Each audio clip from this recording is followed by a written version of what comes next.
All right. I hope everyone is having a good day, or at least a day that we can keep moving forward with. I think we're hopefully things are getting a little bit smoothed out, and I was able to take a look at our calendar and get feedback from you all about what was working and what just was causing a little bit more confusion than help, which is never my goal at all. So I really appreciate you all giving me feedback. And so the calendar looks a little bit more cleaned up. I've got two colors on here because it's for the two classes that I'm teaching right now. So you can always choose on the left-hand side here if you're taking multiple classes to just show one class or to show both of them. And I will actually click off of my other class.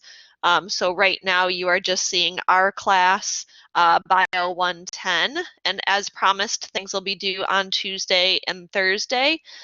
So tonight, you've got the Unit 1 blog due if you haven't done it already, and we have our Mastering Biology Chapter 1 Scientific Method and Life with some lab graphing. So I try to make the titles so that they correlate with the lecture material, and then if there's any overlap with lab, I'll try to designate that as well.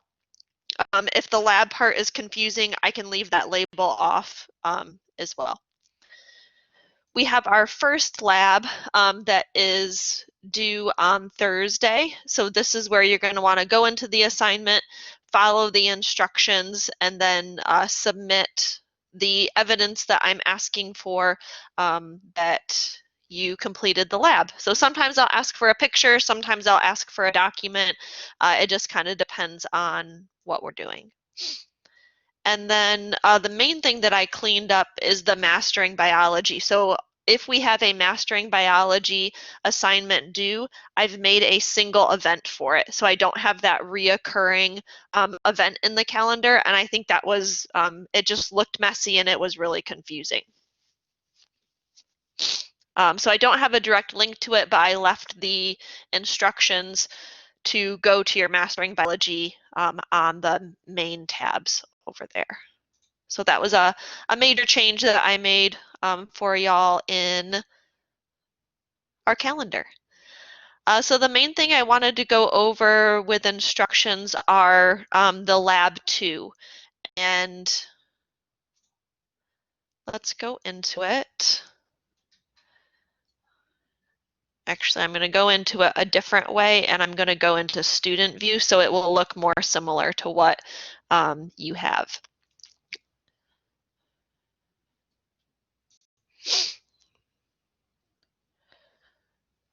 All right. Ooh, it even gave me different colors.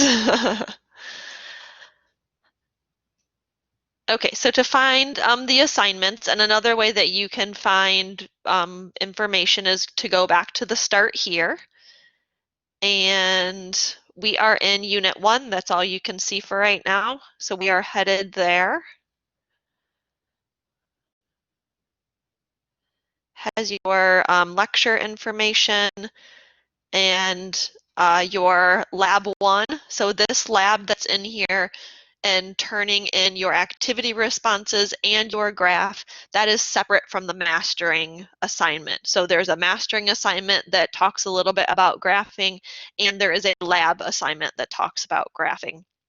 It's a skill to make a graph and also to read a graph that really applies to all areas of our life. And this has to do with scientific literacy, meaning can we read information that's presented to us, and can we critically think about data that's presented as well. So what I wanted to show you specifically was lab 2 with cell transport and osmosis. So this isn't due until several days from now, but I wanted to put up some instructions. So whenever you get to a lab, I try to lay out the steps step by step for you. So the first thing you can do is watch the cell transport video here. and then watch the osmosis video here. So osmosis is a specific type of cell transport with water. So I remember that the O with osmosis matches up the O with H2O. So that's how I remember it is water specific. You're then going to watch this video on the potato experiment. So this will be a demonstration only at this point in time. Usually we would do this in class, but we're going to approach this a little bit differently. So you'll be watching a demonstration about dialysis tubing and how different substances either stay in the dialysis tube or the bag or they move out. And it's based on these principles of cell transport, how and why different molecules move. The other part of it is they will actually do an experiment with potatoes. They will cut potatoes and they will place them in different solutions.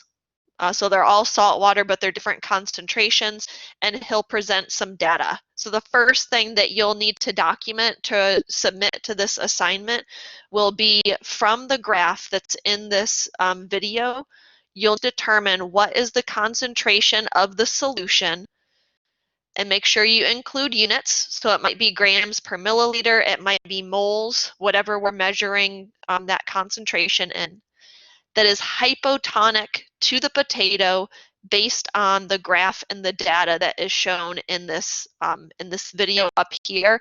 He does show the data table and he shows the graph that he made, and it will also talk about ice or hypotonic. Actually, that needs to be isotonic. So I will change that. That should be isotonic, not hypotonic. That was my fault. And you can pause the video and then read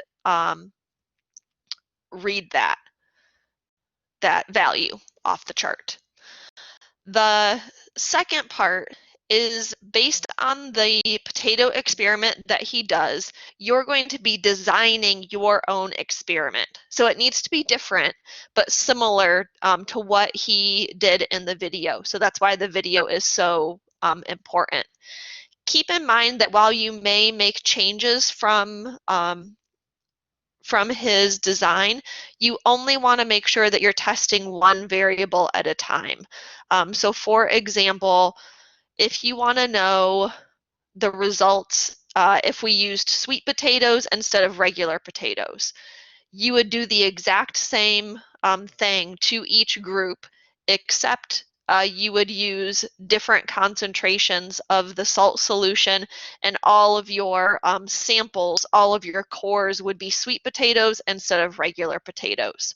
Since he already did the regular potato experiment, you would not want to have regular potatoes and sweet potatoes in different cups and then have your different concentrations. While some experiments get that complex, we really want to narrow down our focus on changing only one variable at a time so that we can be certain what our conclusion is and be confident as to what is having an impact. Similarly, they used varying concentrations of salt water. You wouldn't want to use salt in one cup and sugar in another cup and baking soda in another cup. So whatever you do, you want to make sure that it's consistent except for the variable that you are testing. If you want to bounce ideas off of me, I'm happy to talk it through, but you will be doing this experiment later in the semester. You're not currently doing it, so submitting your experimental design and me taking a look at it will be a check to see if you're on the right track. So in addition to the concentration of the solution that is isotonic to the potato, you can copy and paste this into a document. I need your hypothesis and prediction, or they one and the same. So for example, if I did the potato experiment like he did, I could say if the potato is put in a increasing salt concentration solution, then it will lose weight. So that's what we're looking for there. The experiment kind of overview or outline, this could be full sentences. It could be a picture. It could be an outline. It does not have to be full sentences, but it does have to be complete, outlining what's going to happen during your experiment. So part of that is, what are your test groups? And you want to make sure that you have some sort of control group, a baseline, something you're comparing it back to. You'll also want to indicate which variables must stay the same. So the example that I give here is that the length of time in the solution has to be the same.